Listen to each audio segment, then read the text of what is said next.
কে দিল ফিরিতে বেড়া লেচুর বাগানে, কে দিল ফিরিতে বেড়া লেচুর ও বাগানে। আল্লাহ রে,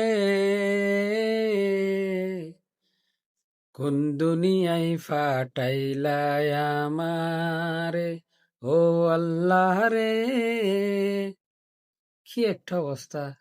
খবরকে সামনে রেখে জিয়ারত করা দূরের কথা, বলতেছে কে দিল ফিরিতের বেড়া লিচুর বাগানে।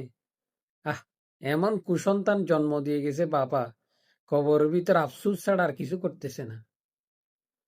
কত অপদার্থ সন্তান এই সন্তানগুলা, এই বেড়া সবাই মিলে কি একটা অবস্থা, লিচুর বাগানে গান করতেছে। এই জন্য ধর্মীয় শিক্ষা ছেলে মেয়েদেরকে দেওয়া ফরজ। আজকে যদি ধর্মীয় শিক্ষা দিত তার বাপ, তাহলে অবশ্যই সূরা কেরাত পড়তো, এখানে জিয়ারত করতো। এখন ফিরিতের বেড়ার গান গাইতেছে। আল্লাহ, কি বলবো, হাসবো নাকি কাঁদবো আপনারা বলেন।